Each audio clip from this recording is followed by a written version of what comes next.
baddies. Hi. Hello. If we look tired, it's because this is our third time re-recording this. Yes. But welcome back to Welcome to the AfAm House, a exclusive episode and podcast brought to you by members of the Afro-American Cultural Center at Yale. My name is Abby Haile. I'm a sophomore here at Pauline Murray College studying global affairs, and it's really great to be back for the new year. Happy 2026. Yes. And I'm Naomi Obasa, and I'm a first year in Brantford College. And I am Stephen Shepard, and I'm a junior in Brantford College.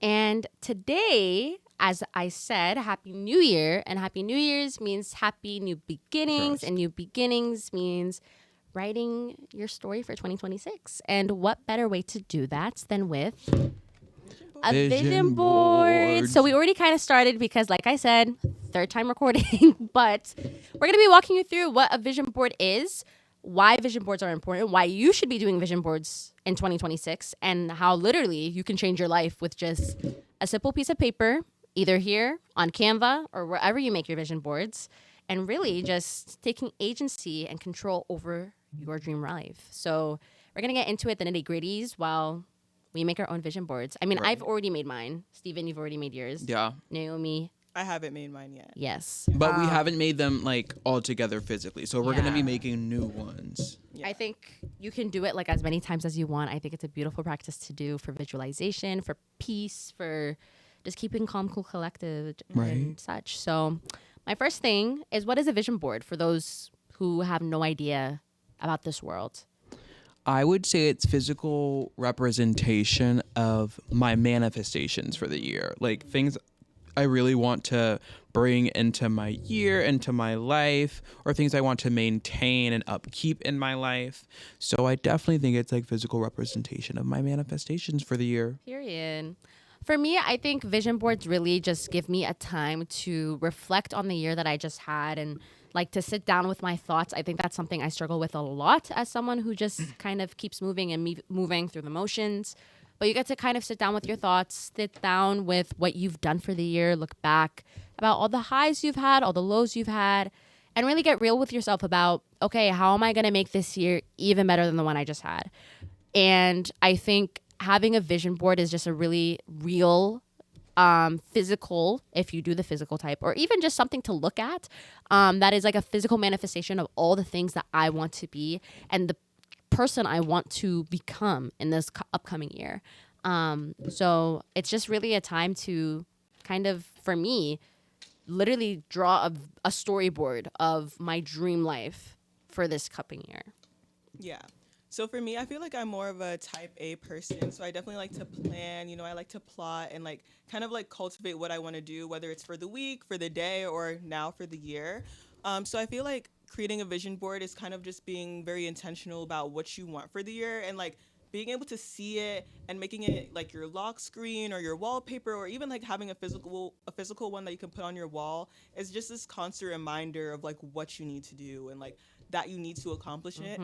And like the fact that like, a year, it's not a very long time, but it feels very long. So like having a vision board kind of like just lets you be reminded continuously, like you're like, no matter how far you're into the year, you still have to accomplish these goals and visions that you have like set forth for yourself in the beginning. Yeah.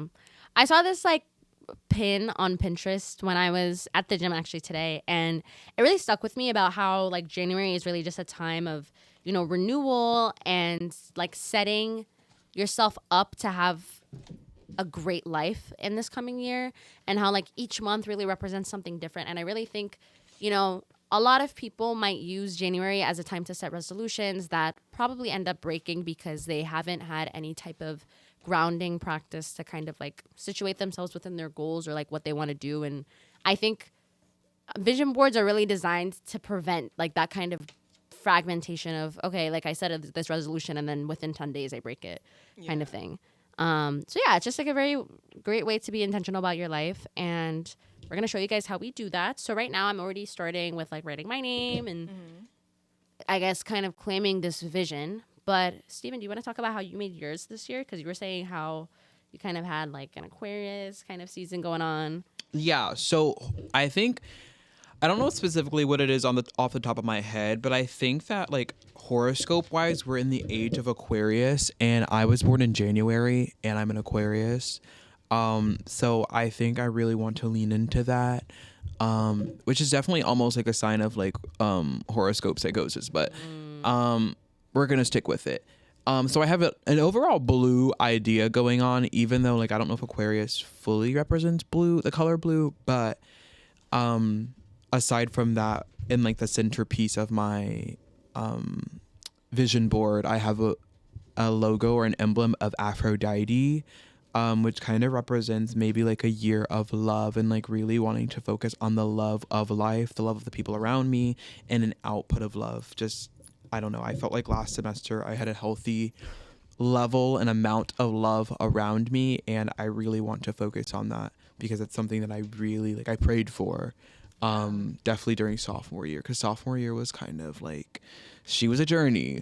Yeah. So I really wanted to focus on that, and I think I did. And I think that does reflect my 2025 vision board. But I also want to focus on that for 2026. So Very definitely. What was on both of your 2025 vision boards? I'm trying to find mine on my iPad, but like my laptop broke in like the later end of the year, so I lost it. But I think I remember. So basically, every time I make a vision board, I always accompany it with journaling. I think journaling is such a great practice to do for stress relief, and also just to like. I think there's so much power in just writing down your vision for the year on paper with your own two hands. Like there is something so powerful about putting a pen and ink to a paper and really just like affirming it in like stone. Like Yeah. you can't really get rid of that. So at the end of 2024, I like very distinctly remember I was in Florida, Fatty, where were you? St. Petersburg. Oh my God, St. Pete. I have family there. Really? Yeah. Period. Yeah, I was in St. Pete. And I remember I wrote down like so.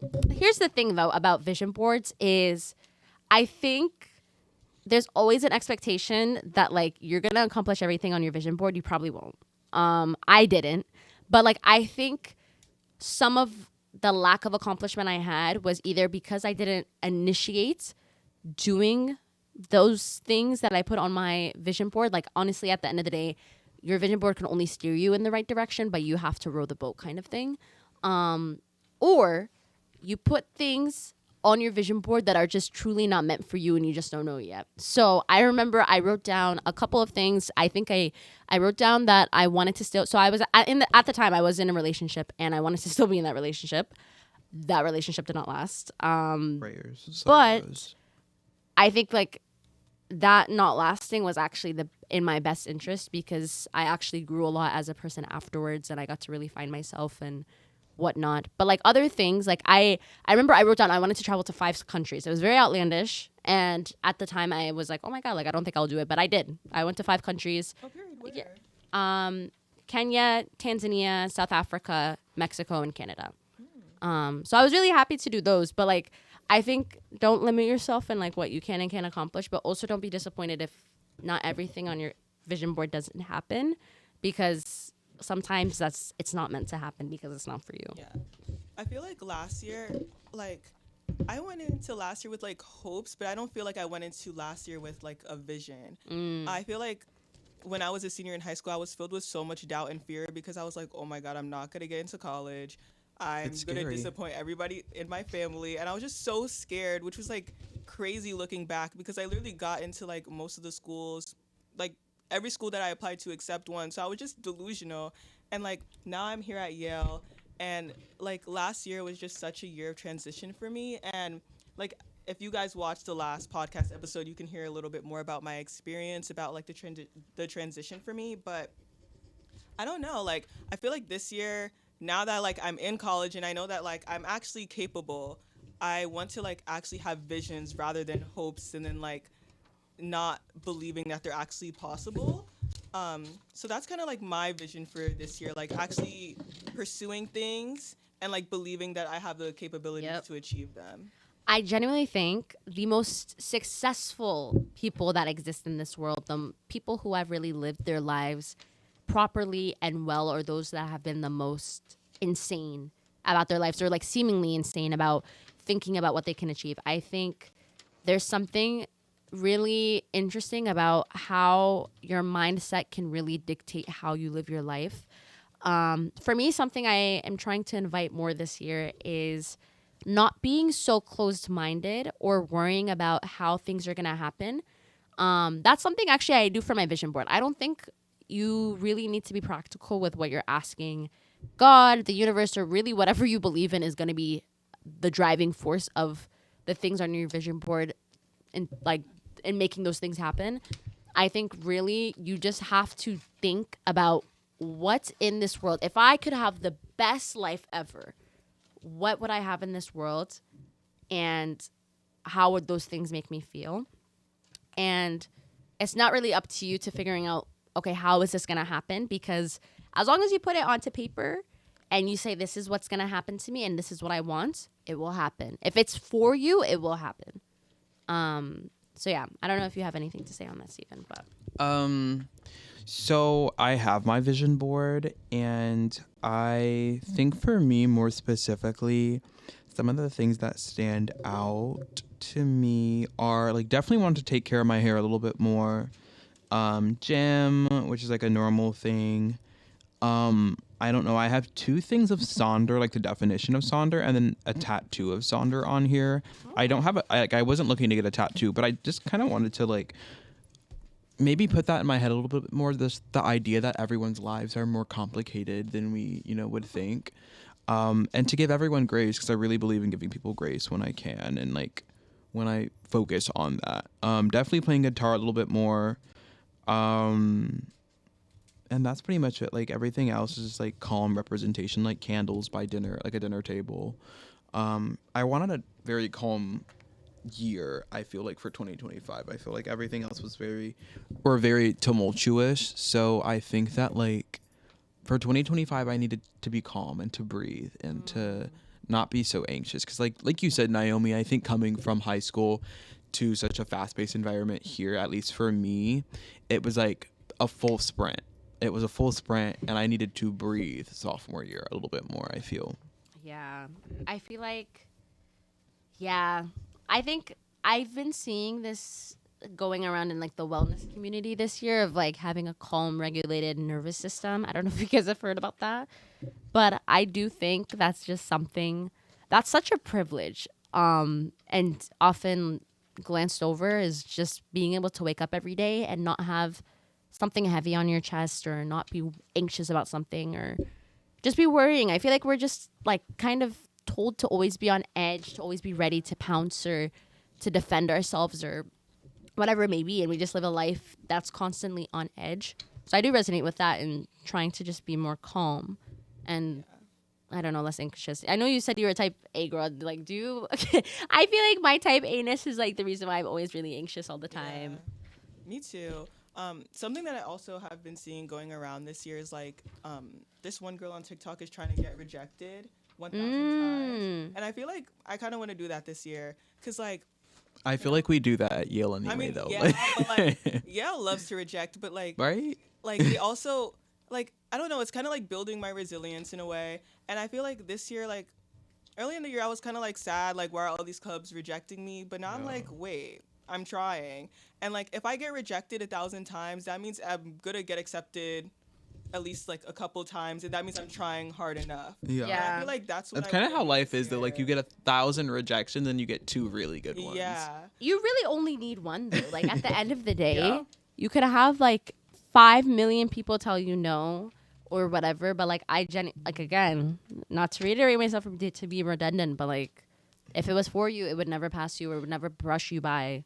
Yeah, that was me for Boston University. I feel like I was devastated when they rejected me, and then Yale accepted me, and I was like, oh, okay. Yeah, I do think there's like a lot of danger actually in never facing rejection. Like I think it makes you more, I guess, like adaptable or just audacious. Like I think if you're always told yes, and then the minute that you get told no, you will literally crumble. Yeah. Yeah. Low-key, I feel like that's what happened to me because, like, I got into Yale, I got into Harvard, I got into Princeton, I got into Columbia, and I got into Cornell. So like at the end of senior year, I was feeling myself. I was like, okay, like maybe my hard work does pay off. Maybe I'm smart. Maybe I need to stop doubting myself. So then when I came to Yale, I was like, okay, I can get into these clubs. I'm not gonna doubt myself at all. And then I got rejected, and I was like, wait, so like, should I not doubt myself, or should I be anxious about like what I'm doing? But I think there's a middle ground of like, there's some things that are for you, there's some things that are not for you, and like I feel like I should just keep trying and like keep chasing rejection. 100%. Yeah, and that's my goal for this year.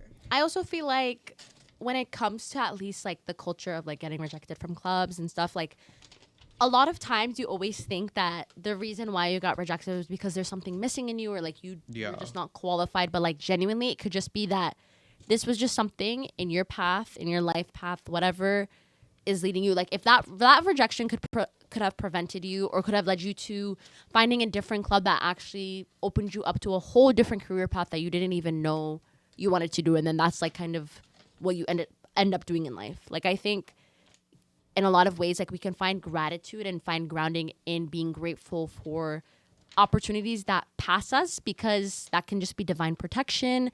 That can just be, life aligning us with what is truly meant for us and what is truly our purpose. And I think as long as you have like faith in that, that's kind of how you don't go insane through the process. Yeah, I actually put with gratitude on my vision board. Can I have one of those? Oh yeah, of course. Side note, what were our top songs for 2025? Oh. So Spotify rap teas or what?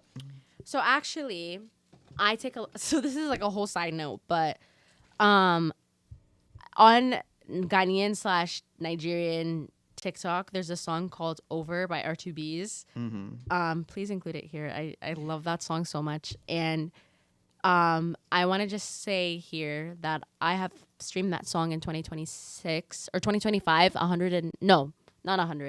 697 times, which like that was my song.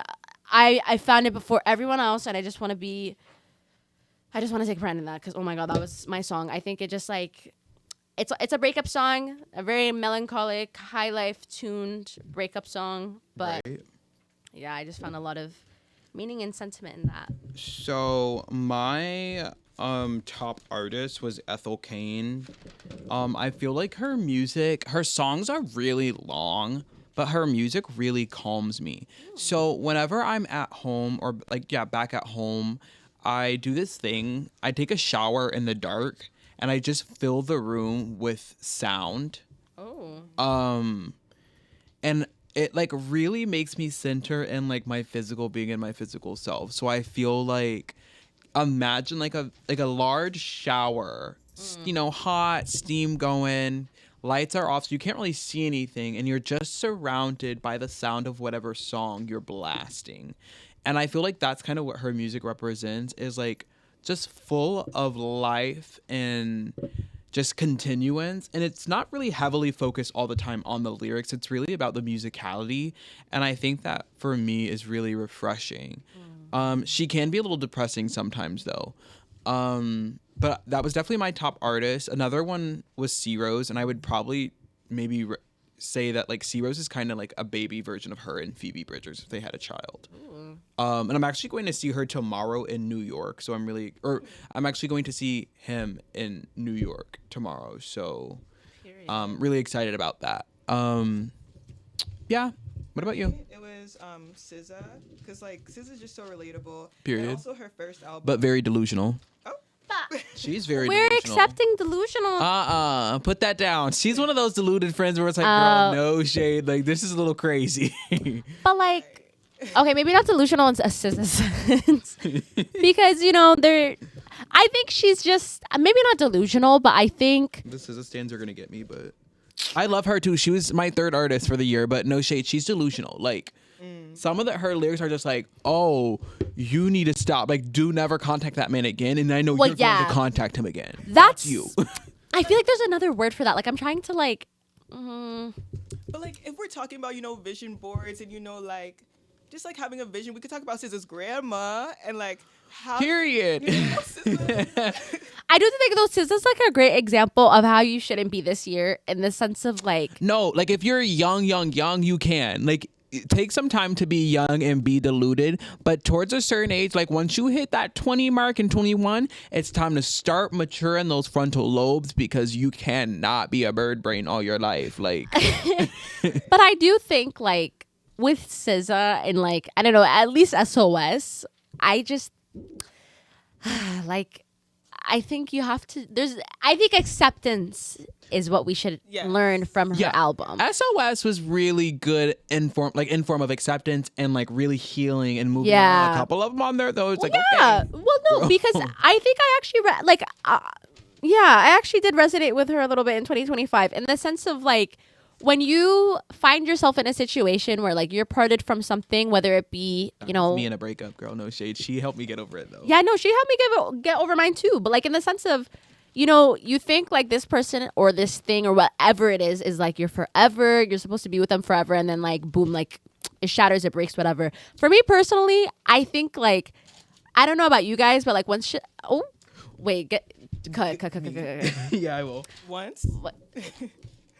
When stuff like that happens, I feel like I always think, or I always try and like rebound or like suppress my emotions. I don't feel as much as I should. And I think it's a really bad thing to like try and thug things out, think that you're like, you're okay, you're not like whatever, you're just like balling out, doing whatever. And then like it literally hits you like 3, 6, 9 months after, and you're like, oh my God, I'm so sad. And then you want them back, and then they don't want you back anymore. Oh my God. And then like you're just embarrassed, and you're This sounds like a personal experience. yeah. Like on the topic of like celebrities like SZA, who are some people that like inspire you and like, you know? I'm gonna counter that a little bit. Someone who doesn't inspire me is probably Mariah the Scientist. Like, no, like her music I love, but like recent decisions and marrying like that man, it's a no for me. But people who inspire me, I would probably say people who just live in their truth. Okay, so on here, one of the like little squares I cut out is a picture of Oprah, and you know, aside from like other people's feelings on her, I feel like I cut her out to put her on here is just because she's so unbothered and just like always with Yale doing nonsense. So it's like I feel like I kind of want that to be like semi my truth or Yeah. semi my truth, like just sitting and laughing and kikiing and shaking my wig. Like I don't really think there's like a specific person, but like the type of person that truly inspires me is just someone who just like is able to enforce a boundary in their life and stand on that Fuck 10 that, toes G. down, gripping the floor and not letting anything or anyone shake them. I think another thing that like shook me a little bit or like tested me in 2025 was people or you know, people who just really, really, really were not in alignment with who I want to be, trying to come in and just dysregulate me, and me giving them reactions, giving them my energy, giving them my time, when I should have just been like, you know what? Like, this is something I think everyone should just, there's one thing you take from this episode, let it be this. If something doesn't make sense to you and you were like, oh my God, why did that person treat me like this? Why is this happening to me?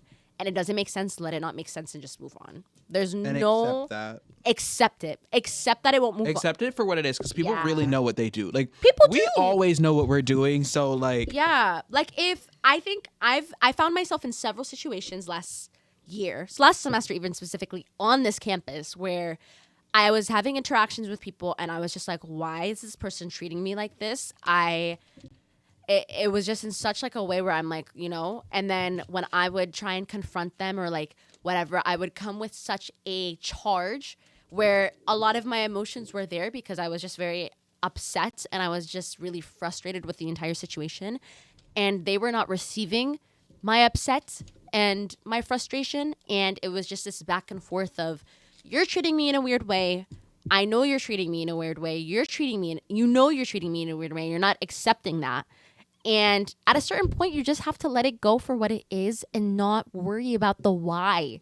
Because, you know, like there's a million reasons why they could be doing it. But like trying to figure out, okay, like, why is this person treating me? Like, what are you going to get from that? Nothing. Genuinely nothing. Someone that is like really inspiring me is Tracy Ellis Ross. Oh. yeah. She has such a like very peaceful energy about her, and I just feel like she's always like Tracy Ellis Ross is never in drama. She doesn't like identify herself based on the relationships that she has with other people. And she doesn't Yeah. uplift men. So. Yeah, she just focuses on herself. And that's a big thing. Yeah, like she doesn't center men. She's a very decentered, or she doesn't center romantic relationships. Yeah. She actually is. I was going to say, I really, really appreciated her whole series of just traveling alone and just embracing That's what I wanted. being alone. Yeah. Because I think we're in. So, oh my God, like this could be like a Valentine's Day episode, but like I think we're in this like era where people so badly want to be with someone. Yeah. Or want to be in a couple, like something. Like they just want another companion, which is very valid. Like I think, you know, we're taught from a young age to search for that companion, that person to complete us in a way without really finding ourselves first and realizing who we are. Something else I'm trying to emphasize this year and leave in 2025 is like this need to be in a relationship, because at the end of the day, you have your whole life to be with another person. Why are you trying to like tie yourself down right now? Yeah, you're so young. I really am so happy for people who have found that person already at such a young age. But I think in a lot of ways it makes me very anxious with like the idea or the concept of finding my person. It makes you dependent Yeah. on other people's energy rather than your own. And I feel like for me, I was literally just talking about this with my friend Jessie at dinner. I feel like specifically at Yale, it's so difficult because I feel like a lot of people fill their time sometimes with things that like are not that important to them, so that they can feel less lonely because their day is full and they're busy. I actually really do. So, and that's the thing that I think is really wicked is there will be people like that who will come into your life and you'll think that, you know, this is something like that's going to be long term or flourish into something that's like beautiful, or I don't even know. And then it doesn't. And then you're like really sad and upset about it. But, you know, I just think that there just needs to be this kind of emphasis of just being more okay with being by yourself and falling in love with yourself first before you try and like get with someone else or be with someone else. And that's why I really like Tracy Ellis Ross, because like she's not, like I said before, she doesn't identify herself based on her relationships, and on top of that she is like creating a space for like young black women to fall in love with themselves like through their hair and like creating stuff for like beauty. And like I want to be more like Tracy. Like one day I just want to be like traveling and having a business that's not only ethical but also empowering people within the black community. And like I want to be like Tracy Ellis Ross this year. I actually, on the topic of like, I guess being more independent in life and like rejecting dependence and stuff or codependence, there's this TikToker, I forget what her name is. I think it's like Erica something. And she basically, at the beginning of this year, she cut all of her, like she buzzed her hair. Are you talking about E. Kane? No, not EK, not EK, not EK. Erica Something like that, or Lou or something like that. She's Asian. Yeah, so basically at the beginning of this year, Naomi, I know you are probably somewhat familiar, but I saw this TikTok creator. Her name is Erica, and she was talking about cutting her hair off for 2026. And the reason why she was doing that was because she felt like she was just so concerned about her looks and just hyper fixating on how good she looked that she just needed to cut off something that like was an indication of her beauty to kind of see how she could survive and be okay with just embracing herself and being confident in who she is outside of just her looks. And I thought that was really powerful. I don't know. Yeah. Like, again, like, I think that was also something, like, I think it was around, like, March or April that, like, I also got very, like, hyper conscious of, because I think, like, not in a weird way, but, like, I think when you're in a relationship, obviously, like, I don't know. I personally, like, if I'm in a relationship with someone, I will literally, like, you try and even look at me, I will actually like give you a stink eye. So after I got out of my relationship, I feel like I was getting pursued more on this campus at least, and you just become more, I guess, like aware of yourself and like yourself out of like a person. But I think it was really toxic, at least for me. Like I don't know, like but I did resonate with her and like wanting to be like to exist outside of just your beauty. You know what I mean? I agree. Yeah. But in other news, how are your guys' vision boards coming along? Mine is coming along pretty good. Like I said before, I put Tracy Ellis Ross on mine. Period. Oh my god, you found a picture of her? Yeah. And Oh my God, good for I you. also put travel because this year I'm going to study abroad. Oh, what country? Definitely South Africa. You know, I want to be in Cape Town. Yay! Let me tell y'all about my 2025. One thing I learned: Africa is goated. Yeah. That entire continent, all 54 nation states of the African Union itself, goated continent. I think you'll have a great time in Cape Town. Definitely hit up Table Mountain, Kloof's Corner. What's that? Just all of these hiking spots. That was another thing. Like, it just introduced me to nature and like, Period. being outside. And like, I also think like being able to travel, especially like as single girly by yourself in your early 20s, late teens, it really teaches you a lot about like who you want to be. Like, I just think being in a different country, like by yourself without your parents, without nobody even from school, it's literally like a social experiment in the best I'm way. really excited. Yeah. Also found a picture of like this one girl like shooting an arrow, and I put like be bold like Katniss Everdeen. Because like Oh my god, I love the Hunger Games. I love the Hunger Period. Games too, and I feel like Katniss Everdeen, like she's bold. She put herself on the line for her sister, and like I'm not saying I want to do all that, but like I want to be able to like make a decision and stand on it. And then like if I don't like something, I want to be the type of person that's like, no, I don't like that system, Yeah. and I want to be the person that's like speaking up against it. And who set that system up? No, that's very real, I think. Just being like, I don't know, it's just like assurance in yourself.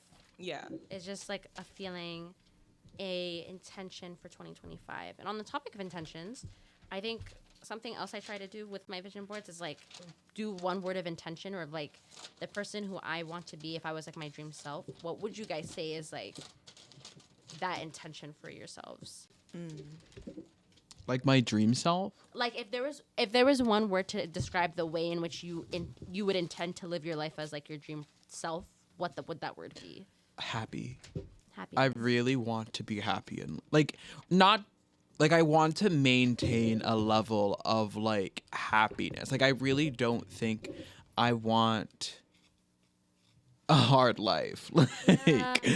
Like I want to work hard, but I want to make sure that I'm focusing on like making sure those things make me feel like I'm adding something to my life, my learning, or my overall happiness. And if it's not, then it may need to be reconsidered and cut. Yeah. Yeah. I would say my word is fulfilled. Fulfilled. Yeah. Like I want to be happy about what I'm learning, the clubs that I'm in, what I'm actually pursuing outside of school, fulfilled in the relationships that I have with my friends and my parents, and like I just want to be like I just want my cup to be full when I talk about my Period. life. Yeah.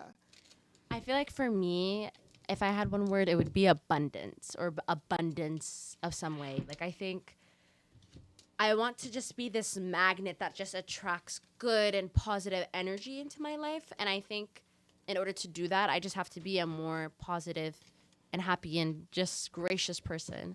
I think one of the best ways to become more abundant, personally, from what I've seen, is just being like choosing to like surround yourself with constant reminders of how good your life is. And just focusing on that. Like something I've started to do this year is keeping a notes app or like a note in my notes app of all the good things that happened to me, that just like it could literally just be when I walked to the elevator came right as I was coming. Like just like things that just said line, and I'm like, wow, I'm just so favored in a way. I don't know. I just want to be a magnet of attracting opportunity, attracting good things. Yeah. Yeah. I like that. Yes. What Period. about you guys? What do you have on your vision boards? Right now I have an ongoing theme of like blue and teal, which I at first wasn't even trying to do purposely, and it was just happening like that. I also have books on there just because I really want to focus on reading for fun and, just gathering as much knowledge of stories as possible, just because I think I want my thesis to maybe revolve around something like that, like political fictional narratives. So yeah, I also have a lamp on there just because, like Yale is like light and truth, so Aw.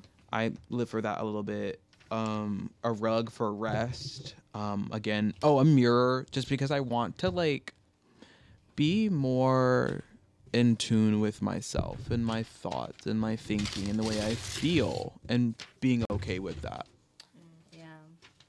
I think so far I've been talking too much, so I haven't gotten too much on here. But I have revolution, love, and a flower, and then the word gratitude. I think once I synthesize these into something meaningful, I will then be able to share what these mean. Right. But positivity is the main theme here for 2026. Like, I also, I don't know if you guys like ever feel this, but do you ever think like when you have it too good, it's like if it was too good this year, like it's gonna be bad this year. Like, you know what I'm saying? I try not to think like that. I really try not to, but I always get those thoughts. How do you like not? I'm in that fact I'm probably delusional. Like You just have to if accept I don't that see it, if I don't think it, then it's not going to happen. I'm not manifesting that into my life. at all. Also, I do want to say that this cutting has been very therapeutic to me, and like Yeah. reteaching myself to that like elementary school style of like cutting and task work. We were low-key goated at young ages with them teaching us this.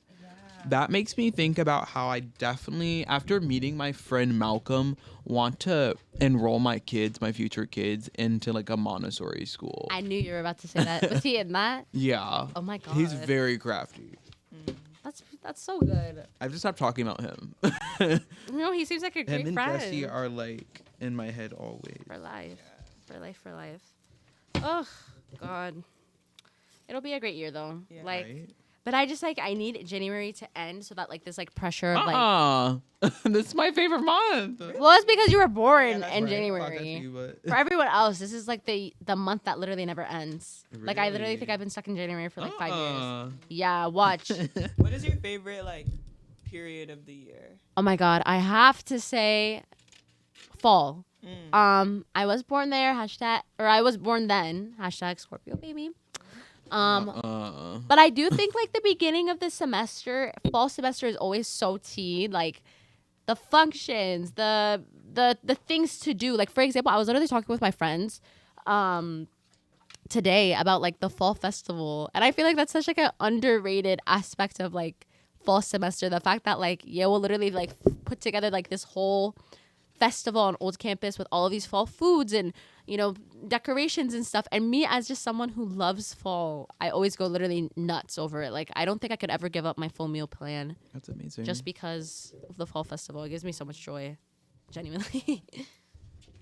I also think there is like beauty that can be found in winter though, in like the winter arc and like like I semi love the winter time though. Like, of course it's just because like January is that month or that season, but I don't know. I like the cold.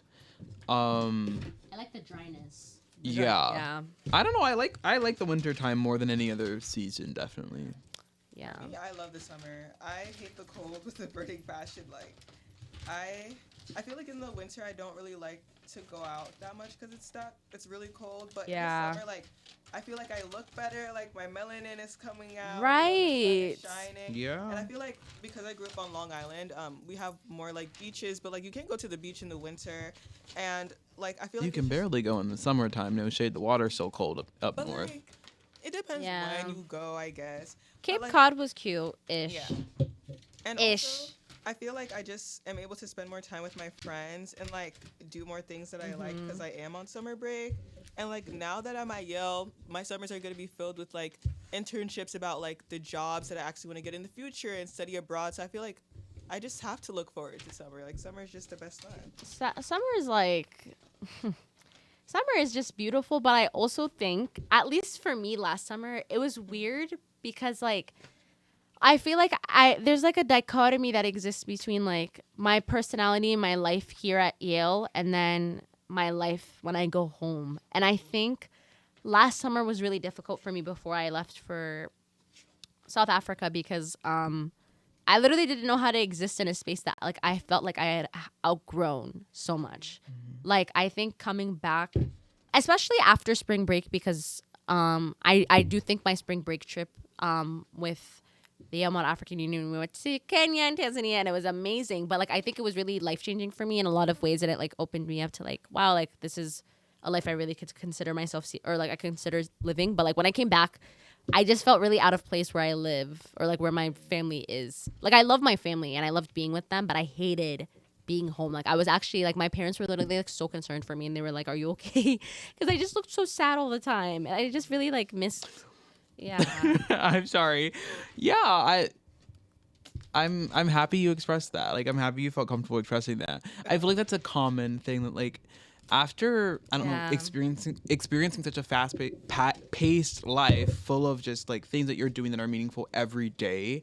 I think it's really hard to go back home and to like really have no stakes there as much in your like actual career oriented life. Yeah. I also just feel like for me, I just don't resonate with where like for context, I grew up in like a predominantly white suburb of Springfield, Massachusetts. So I think Yale in a lot of ways very much blackified me and Africanized me. Really? In a lot of I yeah. agree. So when I went home, I feel like it's the opposite for me. really? Yeah. Yeah, I just didn't grow up with like black people though, and like but like that's not to say like I wasn't like, you know, in touch with like my identity when I was in high school. It just was like more so I don't know, I just became more in touch with it here because there was just like more access to black people and like the community is so tight knit here and everything. But when I went home, I literally was deprived of just any black interaction, and oh god, like it was actually very, very, very difficult to sustain that. And thank God I didn't have to, because I obviously ended up doing like my mini study abroad experience. But like it was literally me fighting for my life every day, like having, because I think what really propagated it was my hometown job. I work out at like this cafe where I have to deal with a lot of customers that just like they say things out of their mouths, and I'm like, how do you think like this? Like put our brains together. Like, and it'll just be like the most microaggressive comments, and I'm like, dude, ugh, Yeah. I'm tired as a black woman today. That's like literally how I felt every day. Yeah, I'm really excited for this year. You know, first year in college, like first full year in college. Yeah. Yeah. Yeah. Well, we're not finished with our vision boards yet, but I hope you guys were able to enjoy kind of the tidbits about this upcoming year. We wish you all a very joyous and fruitful year, of course. May all of your desires come to fruition, and you enjoy a wonderful year filled with light, love, and joy. And black Right. joy, specifically. Black joy. Black joy, black justice. Right? But yeah. A life full of love. Happy for all. Merry Christmas and Happy New Year to all. But if you enjoyed today's episode, please hit that like button, comment, subscribe wherever you're streaming this podcast from, and we'll see you guys next month for our Black History Month. So we're really excited to be releasing some Black episodes and for that. proud. Yeah. But anyways, we'll see you guys next time. We hope you enjoy, and stay tuned for more episodes from Welcome to the AfAm House. Bye, guys. Period.